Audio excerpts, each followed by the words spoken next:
You're welcome back from the break, and it's time for the political discussion. Well, I've been doing this with Reginald Adi, and we spoke to Dr. Asari Donko, who is a government governance uh, educationist, who consultant, sorry, who spoke on the issue of the president suspending the second liter credit MCE. Well, you heard for yourself, and like I said earlier, we'll be continuing with the follow up for you to also be abreast with what's happening. But we are talking about Sami Jemfi's comments on government's excessive borrowing, the major cause of Ghana being broke or the economy being at where it is. And there's a story I chanced on, I'm sure, reading it to you, so we all get the impulse of the comments. I have here in the studio member from the MPP communications team, Gifty Mensah, who will be helping us in the discussion. Well, the NDC rep will also join us in the course of the discussion. But it says the government's reckless borrowing, collapsing economy. This is coming from Sami Jemfi, and it says, according to him, the government's large borrowing and spending on consumption-driven items are sinking the economy, and that must be stopped. Well, reacting to the downgrade of Ghana's economy by international rating agencies Fitch and Moody's, Sami Jemfi said this situation has been largely occasioned by the reckless spending of the Kufuor Bawumia government, which reckless spending reached its climax in 2020 and has now inescapably plunged the country into an unprecedented budget deficit. This, coupled with the government's penchant for reckless and unprecedented borrowings, which have been largely wasted on consumption-driven activities of this government, have plunged the nation into an unsustainable debt hole. Well, Fitch in January 2022 downgraded Ghana's economy from B to B negative with a negative outlook, and Moody's also downgraded Ghana's economy from B3 with a negative outlook to CAA1 with a stable outlook. The new ratings, they say, reflect Ghana's challenges in fixing its liquidity, and that challenge, of course, we are hearing that they are using the domestic means to be able to mobilize revenue to make sure that Ghana is stable and make sure that the economy is okay, and that is by way of introducing the e-levy. Well, the economists, the think tanks have also come out to clearly give their statements or their comments on what they think or how far they think the e-levy is going to take us as an economy. Is that the best solution we can run to, or we have to still go by the IMF? All these things are inculcated in these comments with regards to Ghana being broke. And without much ado, go straight into the conversation. Gifty, you're welcome. How are you doing? This is a clear example of where Ghana, feel Ghana, and all that. I like your African print. Oh, all right. This is a comment that has coming from the National Communications Officer for the biggest opposition party. I won't call them your enemy, but your critics. It happens that yeah, your major critics. I'm sure you've chanced on this comment. Yes, I think I read about it, but it's quite unfortunate for a member of NDC to talk like that. Is it strange? It's not strange because we are doing politics, and sometimes people exaggerate situations. And you think it's exaggerated? Of course, why not? Because if I should read something from um, an article I read some time back, you could see that NDC at a point in time in 2015, Ghana's economy was in trouble, troubled by widening current account and budget deficits, rampant inflation, and depreciation of the currency. Are we not experiencing the same in this government? Okay, you let me know. Okay. Credit dried up as interest rates rose up. Banks' loans piled up. At the roots of Ghana's worst woes was out of control with the government spend largely to pay salaries of an overgrown civil service. So you see, and it has been like that because since MPP came to power, they've not made any redundancy in the civil service. Rather, they've increased employment through the NAPCO.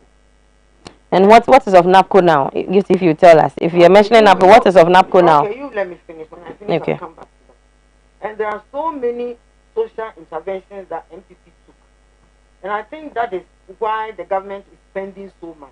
Because if you talk about government spending, and you're asking government to cut down spending, then you're asking him to cut down scholarships, cut down the free SHS, because we know that the free SHS, the money we use for the free SHS is not coming from the president's pocket.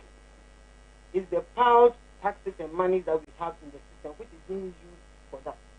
Asking parents not to pay fees for their wards.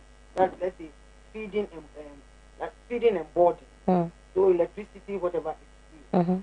Examination and everything, you don't pay anything. And you know, number of students also doubled. Government will have to do infrastructure. So you see, he took a lot of responsibilities. And that is why we are spending so much. Because if somebody comes to attack the government of spending, do you have any evidence of government spending the money on its officials or something that you have evidence to prove that? But for me, as a simple Ghanaian, and for me to see whatever is going on in the country, I could see that from 2017 that the government took the power to, let's say, 2020, they engaged these NAPCO and they were paying them allowances. And it is money from our taxes. It is not from anybody's pocket. So we should see that the money that we are getting from taxes are the same money we are using in the government spending, using on the citizens, using on unemployment and all that. So if people start complaining and talking, then what they are trying to tell Ghanaians is that if government should cut down its spending, then it should cut down all those things. So you see, and that is why you were talking about NAPCO. When they started the NAPCO, I can remember very well that it was a 3-year program. So when this COVID this COVID pandemic came in, the government saw that if you should ask them to go after that 3 years, it is not going to help. Because of COVID, a number of private institutions had to close down. And if you ask them to go back, they might not at least get something doing. The government initiated one district, one factory. A number of them have not completed. If they are completed, they could have absorbed these people. I don't think the government is so wicked to say that I'm collecting all those money at his age to keep the money elsewhere so that Ghanaians will suffer. You cannot liken the activities or the thoughts or mindsets of people just because they are made precedent to some of the things you're saying, that the person is wicked and so the person might want to channel some of the monies to be used for developmental projects into their own. As for that, you cannot even tell by looking at the person's face. Yes, and so you cannot tell that, but at least you can see whatever is going on. Look, I was admitted at the Race Hospital some time back. And if you could see the money government is spending on COVID, you will not believe it. A number of gloves, oxygen, all those things. And you should know that all these things come from our taxes. All that you have mentioned. Because of that, it has cost the government so much, because he was spending on COVID patients, hospitals, PPEs, and other things that previous government didn't spend. Because previous government didn't come to meet COVID-19. Yes. They met other things. Yes, but still they were owing. Why did NDC run it? Fine. And so coming in, you made policies that were outrageous. Yes. That were bigger. You didn't know what you were coming to meet, but you made these policies, you made these promises, thinking of how to make your money to be able to channel out these policies. I'm not sure your government even put into consideration that, well, we might meet some debts, we might have to clear them. Political parties and messages and policies will have to be devoid of promising people very huge things that you get to the real grounds and then there's nothing to help you be able to achieve some of these things. And I think that is what is happening at the moment. We've made the system one that's, okay, if a political party has to come to power, the person has to make sure that they are promising us this, and we hold the people accountable for the promises they make. Meanwhile, the resources are not there. And I think that people like Sammy Gyamfi and others who are the backs of the government are doing so because we've seen huge sums of money given to the government and accountability isn't done. We are seeing that they are saying the year of roads, there are monies that have been channeled to be to the construction of certain roads We are not seeing the roads. Nobody's also accounting for them. There are some monies we have gotten that nobody's even accounting for. You spoke of COVID. People give money for COVID management, if we'll call it. Have we had any extensive accounts on how we have used the monies? As for PPEs and others, we had countries coming in and giving us PPEs and all that. But the monies that these institutions and these individuals who gave in, churches also came in to give to that fund, the COVID-19 fund. Have we gotten any accounts? Have they given us any accounts as to how they use that money? Not to even talk about NAPCO, because NAPCO, of course, is not a sustainable thing. Have we gotten anything of the sort? Because it looks like the government hasn't, or is not poised to be one that accounts for some of the things that they do, and that is why we're having some of these comments coming up from people. So is this problem now? Is the problem from not accounting for the money given to fight the COVID pandemic, or some other? Your government is pushing everything on the necks of COVID-19. It is an unfortunate incident that hits it has hit the world. We are not the only ones that is affected by COVID. Everyone is also struggling to make sure that the economy is up. But we have other activities that have gone on in this country, yes, that we shouldn't even push on the necks of COVID-19. Okay, because it's not been to other countries. But we hear what is going on. Yes, I have friends and other people in other countries, and they are also complaining that a room that was costing about $600 sometimes is now $1,000. And some other things that they also complain. Britain, the same thing. So we shouldn't make it look as if it's only Ghanaians who are suffering because of COVID. I know they also gave some, I think, minimal or average loans to people who lost their jobs during the COVID pandemic. They were giving some loans. You see, so people should know that all of these monies that goes out to people are the same reserve that we have that is going out. And you were talking about other countries supporting us with the PPEs and other things. But the government is still giving out these PPEs. And I said, because formally, if you go to hospital and you are giving oxygen, you know how much you pay for a day. But there were COVID parents, so many of them, who were giving oxygen for free. You see, and all these things, government will have to purchase it. It is not for free.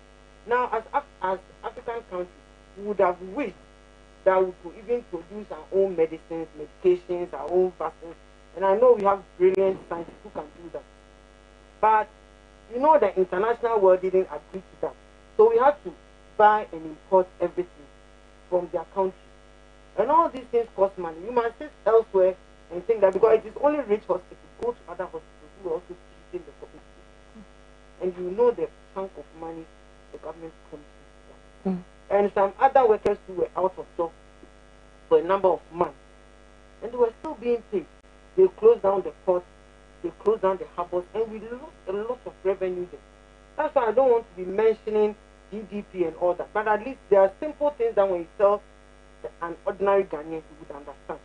Because if you yourself, in your own small business, you could see the money that you lost during the COVID era, then you can also equate it to the amount of money the government also lost during that time.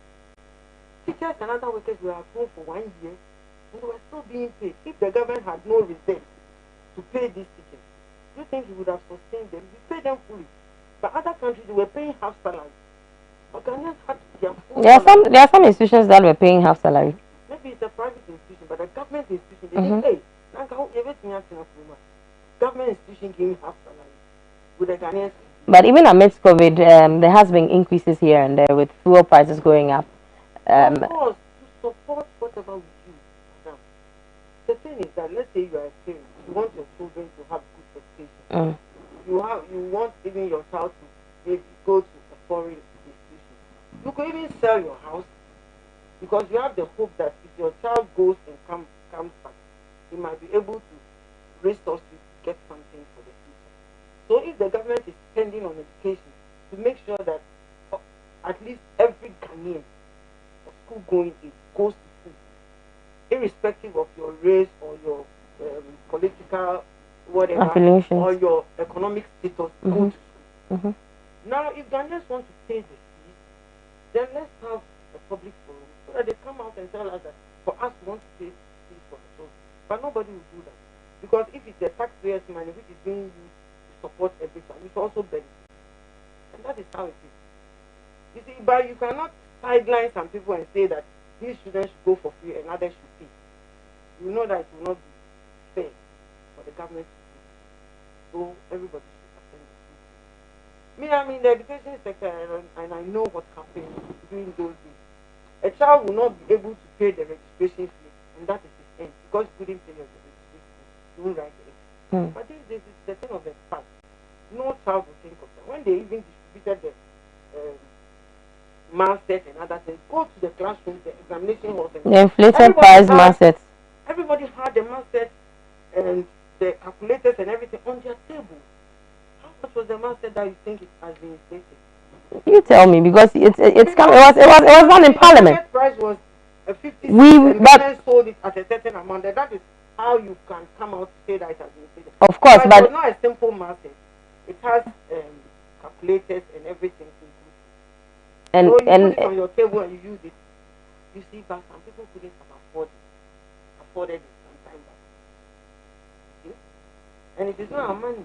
But yes, you know, it pains me when you speak about education, where government is trying to make our educational system a better one, but we don't have government.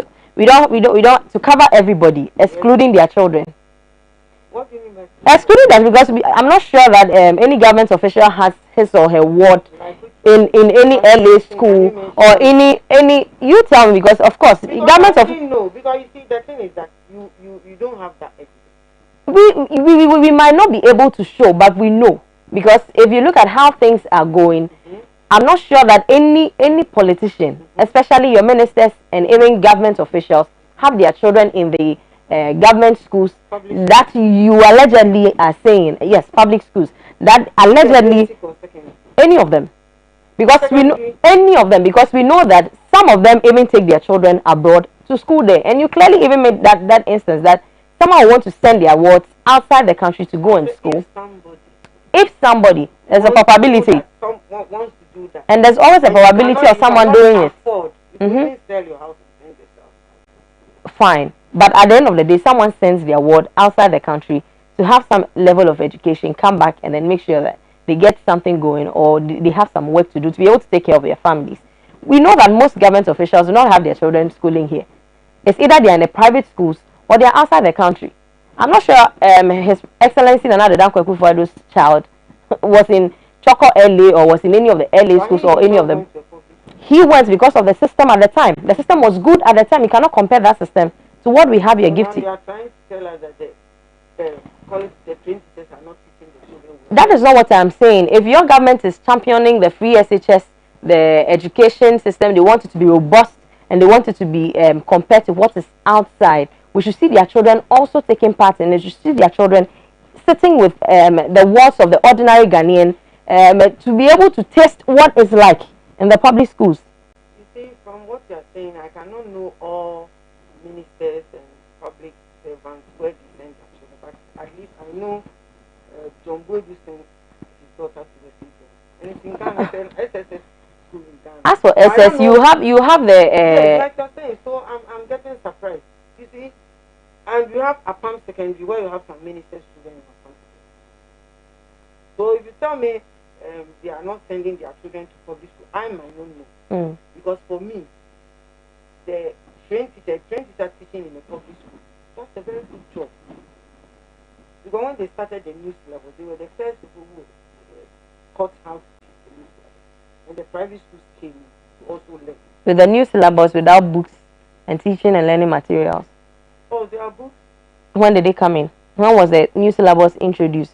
When did they come in? Because, of course, we are aware that they took them somewhere to the Eastern region to have a stakeholder meeting with them to tell them what the new syllabus or curriculum was going to be about. But they also had district teachers who went to the district. They went in there for training, yes, and they didn't have enough teaching and learning material, because we spoke to them here.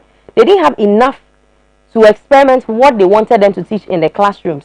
And for about a year or over, they didn't have the books, the necessary books to be using to teach them. And so some even went overboard to buy books the students were using some time back, which this same ministry was asking them not to use because there was a new introduction. But they didn't have the books or the teaching and learning materials to use for the new curriculum or new syllabus. Learning material is not only about the test. Of course. It's about the teacher's handbook and the syllabus. They didn't have it, and you have even mentioned the handbook. They didn't have it. Some didn't have it because they said there were samples that were brought for them to know what it looked like. Our next meeting, I'll bring the teacher's handbook and one of the syllabus and even the lesson notes. Now you know even when. That's what I want to know. It was even last year when school reopened. Last year, but I remember. Please let me land. Okay. They started with the primary education because we have the basic, we have the JHS. Yes. We have the primary, JHS, and secondary. They are all basic under the MPP government. Thank you. Maybe the new educational reforms. So they started with the primary. So the primary reopened school last year, January. Yeah. And when they came to school, all those books were there. That's why I'm asking you if you want me to bring some of the teacher's handbook and the syllabus and even the teacher's lesson notes. I'll bring them to you. They even gave them how to prepare the lesson with everything on it. It will not be necessary for you to bring it. Yeah, because at the time when it was introduced, they didn't have it. Now that you have it, no, of course you want to speak at that to time you never talked to me, so you wouldn't know. But we spoke to other communicators from your party and other teachers as well. Those who are being affected, and they said even parents who didn't have anything from the schools. Parents will not get hold of. But I did not give what to buy. I did not give him what to buy, the books to buy for their awards when they're coming to school when school reopens. The teachers didn't even lay their hands on any of the books to be used in their classrooms. For you to even speak about parents who were given lists of books to be bought when the awards reopen school and then they are coming back to school. They didn't have them. That is what they told you. Because we knew that. There wasn't one. We went to the schools. Which of the schools? There's even one here, if you know. Do you know the school here? The secondary school? Yes, there's a secondary school here, and there's even a junior high school. A basic school? Here, there is. Oh, okay. We are sandwiched by them. There's one across, I think, opposite Ghana Commercial Bank. There's one here. There are two schools just behind us. And so we went there to check. And you know, teachers cannot even come out clearly to even speak about them because there's some sort of fear pushed in there in the system. No, where you speak about it, it is not true. It is not true that but you said you interviewed some teachers. Oh yes, they didn't have Charles, head teachers association of secondary schools or whatever. Yes. They were here to even speak about them on several occasions and even called into our shows to speak about them. And I'm saying that, well, it will not be necessary for you to bring them because now you have them. And so you want to speak about them. That is not what we are talking about. But all that we are talking about something that happened some time back. But it's something you boast of. Oh, that you are doing and making sure that the system is all the time. When new syllabuses are brought, they tax the producers to print the books. In actual fact, they also have to go for those training to know what you put in your book. You cannot just print any book and bring it out. It might not even be bought. And you know, the government procurement law, you have to go through this and that. But the very important things were the syllabus and the teacher's handbook and the lesson notes, and they were there. So if you are a teacher and the students have no textbooks, you can still teach and give exams and they can still answer the questions. How you see, the textbooks are for the children to learn on their own. But even if they are not there, you can still use your lesson note, the syllabus and the teacher's handbook to teach as a teacher. So for you, you can do your job.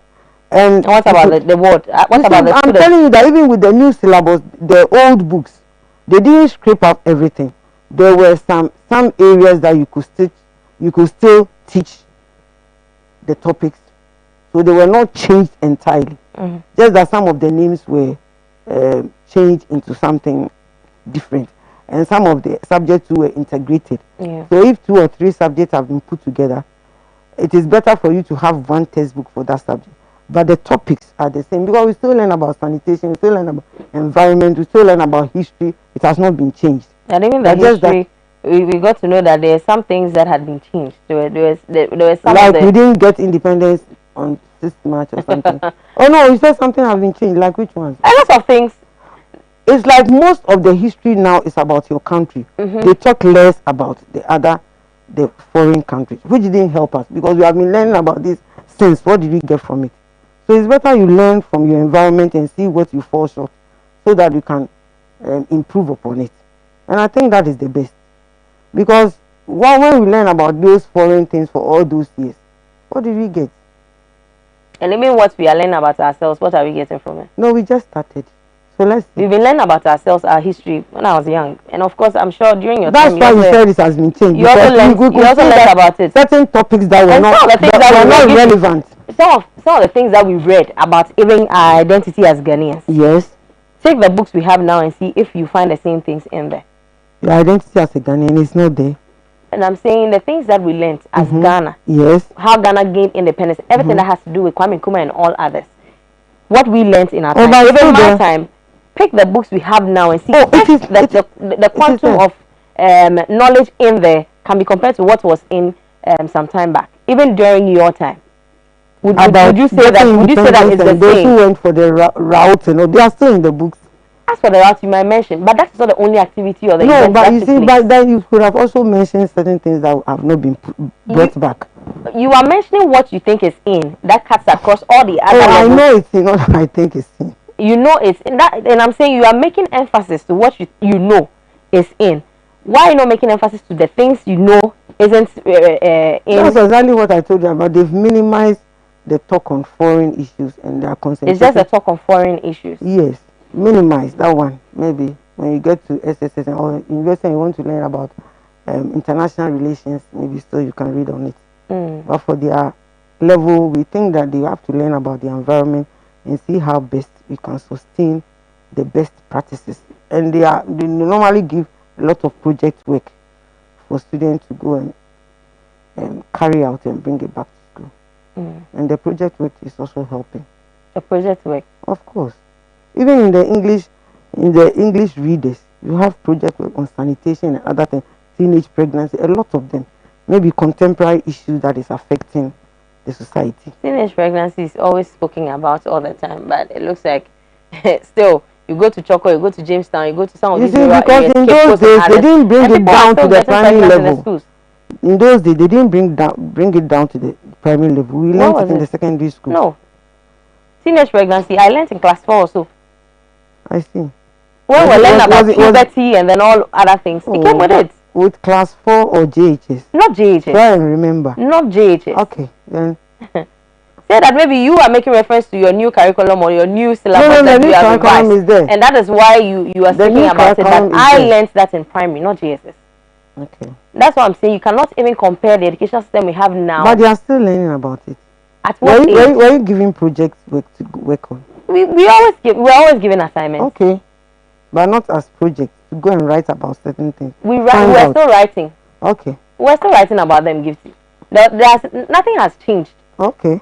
If we're talking about teenage pregnancy. But don't make it a big issue where we still have people talking about it. We have NGOs who are championing that cause, but still people are getting pregnant. I'm not emphasizing on teenage pregnancy. There are so many other issues. But I just mentioned that.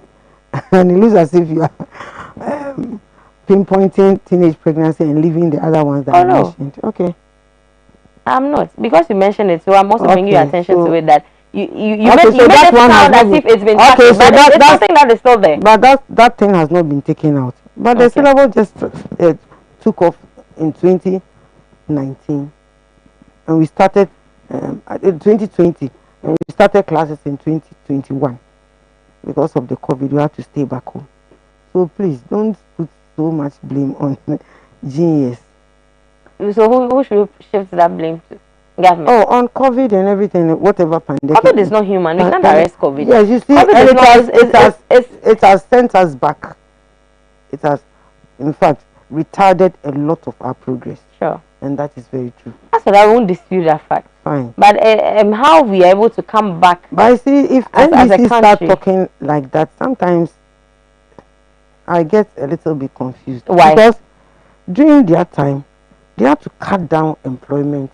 And if you are asking government to cut down, you remember the economic recovery during Rawlings's time, and people were asked to stay back home. If we are speaking about cutting down employment during the NDC's time, yes, you always make mention of the fact that we are with the IMF and some of the sanctions that good. And now NDC is telling us to go for IMF. Is that not a better option? You have to pay back, and they will also ask you to stop doing certain things for your people. But meanwhile, in their countries, they are giving it to them for free. You see, they are fortunate because they have the right to maybe how do I even put it, make their own currencies, because they manufacture their own currency, but we send it there for them to print it for us. So they'll give you a limit to print out, but for them they can just print out and give it to their people. That's the difference. But that is why we say we wouldn't go for IMF. Things about the major setback with regards to going back to the IMF is yes, because unemployment. When we and if you ask me, we are not with the IMF, but are you employing? Of course, we are employing. No, the unemployment rate during 2015 was about 6.8 something. That is okay, but you promised but now it is 4 point something. So 2016, you promised employment when we are coming in. How many have you employed? If it's now 4.58, then it should tell you that it has increased. But how many have you employed? We still have oldies in the offices. How many have you employed? Let's say you have 10 children and you are able to send 5 to secondary school, and the other 5 are waiting to also attend schooling. Then as children, you come and tell your parents that you have not done anything. At least you don't have half a loaf is better than none. Okay. We all say that. So we shouldn't sit here and talk as if we have not done anything. Half a loaf. All right. And so you promise 100% or let's say 50% rate of employment, and you do 1%. Gifty is saying that half a loaf is better than none. Thank you very much, Gifty. Oh, thank you. Thanks for the time. Gifty Mensah is a communication member of the NPP, speaking on issues of borrowing as alleged by the communications officer of the NDC, Sammy Gyamfi, and also some issues on the government's back. Why government is broke? Gifty is saying that government is not broke. They are doing very well to make sure that the economy is at its best. And so IMFD, is the 11 now that we are. Do you think so? You can also send us your thoughts on our WhatsApp or our Facebook page on Adwa TV Ghana. My name is Anastasia Badu. Up next is the discussion segment. We'll be right back.